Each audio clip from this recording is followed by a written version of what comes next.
Welcome back to Dear Esther. I'm the bedroom commentator, and if you've been watching, there's been some very, very creepy stuff going on. Oh,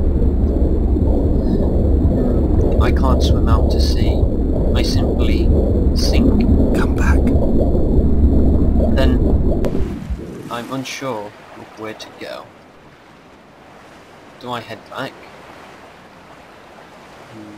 Oh, yes, there's a stairway up I missed. My bad. But I'm a bit worried. This leads towards the figure that's been staring at us. I don't know who he is, or who she is. It's quite scary. I'm constantly checking the horizon to see if I can see its face staring down at me again. It just stands there and it watches you. A sound of torn metal, teeth running over the edge of the rocks, a moon that casts a signal. As I lay pinned beside you, the ticking of the cooling engine, and the calling from a great height, all my mind as a bypass.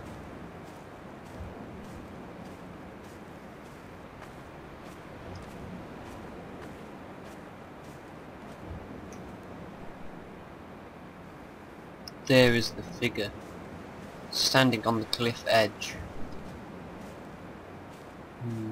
Perhaps I should approach it. Is it a person? It must be. Look at its shape. In the last episode, staring at it, it swayed slightly left to right.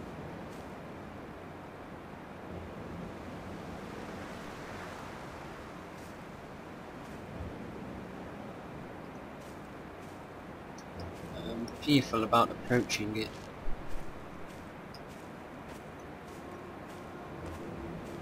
It almost seems that it's going to jump.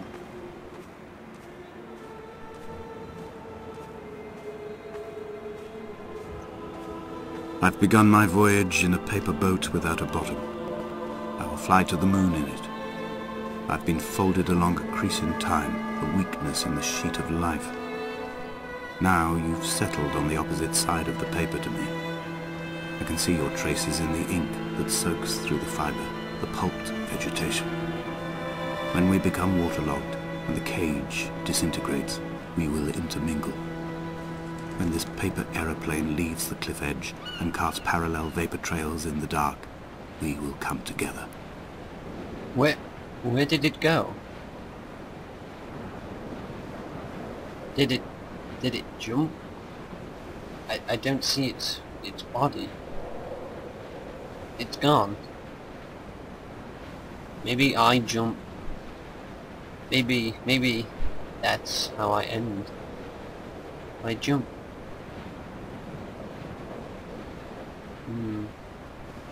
There's the cave we never explored. Unfortunately, I don't think we're going to get that chance. Not now. I suppose I could jump. Maybe that's an ending, but I don't want to die. Let's do what we did at the beginning of the game, before we knew anything. Let's head to the blinking red light. It seems like it's the only thing we can do. Aimlessly wander the island for the rest of our lives, or head towards the one thing we see as our goal.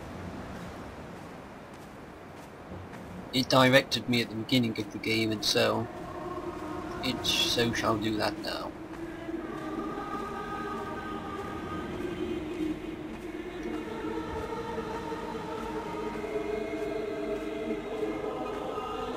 If only Donnelly had experienced this, he would have realized he was his own shoreline, as am I. Just as I am becoming this island, so he became his syphilis, retreating into the burning synapses, the stones, the infection. The infection was syphilis. Well, that sounds absolutely disgusting.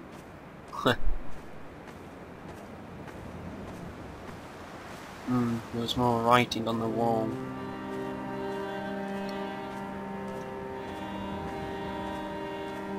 Let's head towards this building before we continue onward. Bent back like a nail, like a hangnail, like a drowning man clung onto the wheel, drunk and spiraled, washed onto the lost shore under a moon as fractured as a shattered wing. I knew it. We cleave, we are flight and suspended, these wretched painkillers, this form inconstant. I will take flight. I will take flight. Look. Car keys. Car keys.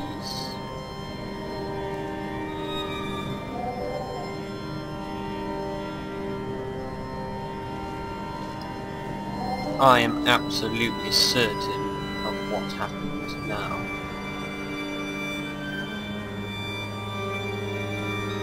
What is this?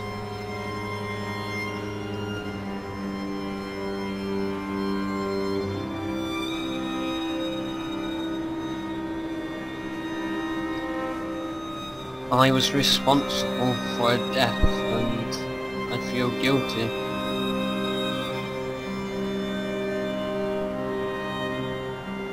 What is that structure on the horizon we never saw? He mentions taking flight. Does he want to die? I almost feel like one of the things I could do, just saying could, is leap over the edge. This guy obviously feels guilty. I'm upset. And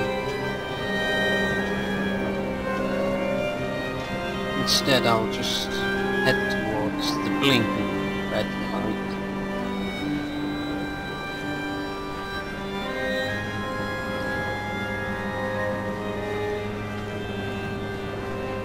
Noon.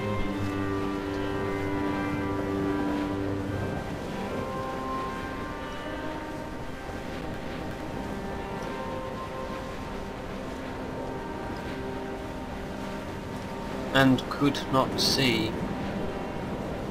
A gull perched on a spent bonnet, sideways, whilst the sirens fell through the middle distance and the metal moaned in grief about us. I'm about this night in walking. Old bread and gull bones. Old Donnelly at the bar gripping his drink. Old Esther walking with our children. Old Paul as ever. Old Paul. He shakes and he shivers and he turns off his lights alone.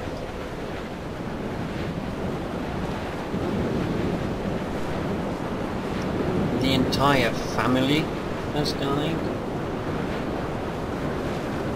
Came into. I came into.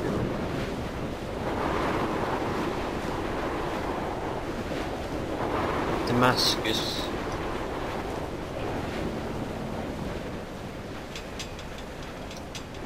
You're ever so close to the blinking red light.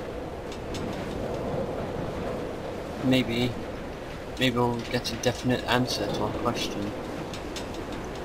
Who am I? What happened? We will leave twin vapor trails in the air. White lines etched into these rocks.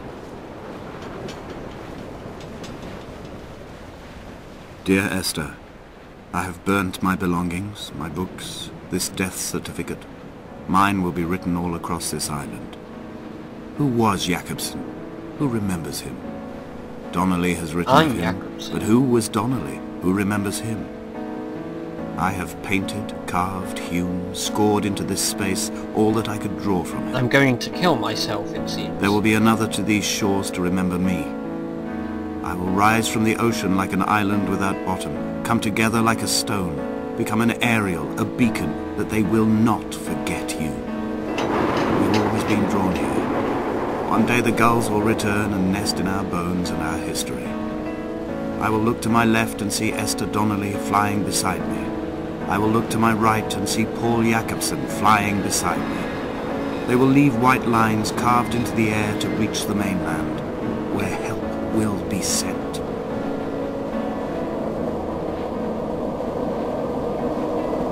Why does this ladder just stop?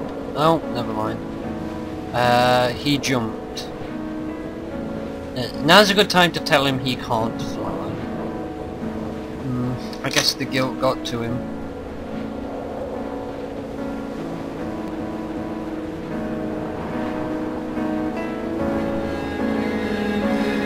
The guilt must have just been too much. Wait. What? Did you see it? Did you see the shadow of a bird? Of a seagull? I saw it.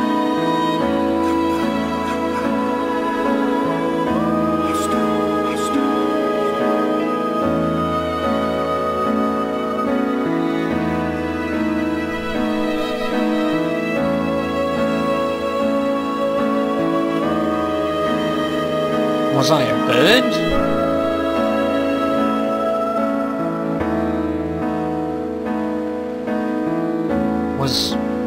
Was a seagull responsible for crashing the car? Am I that seagull?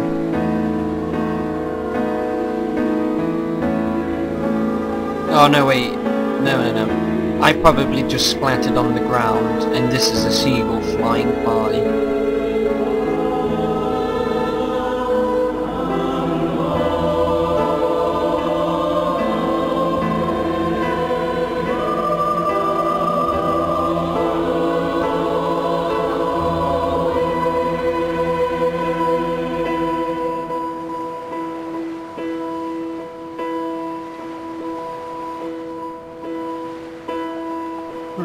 How sad. We still never saw what that house was on the silhouette of the island, but that's okay. Come back.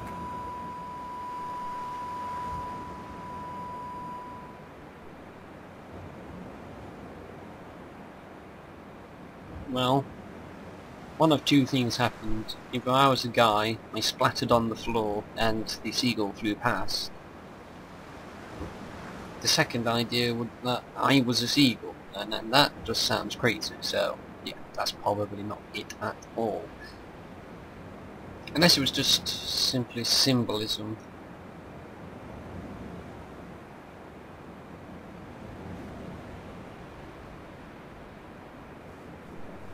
Is something happening?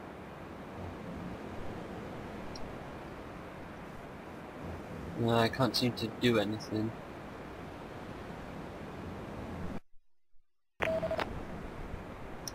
Is this the end? Just a black screen?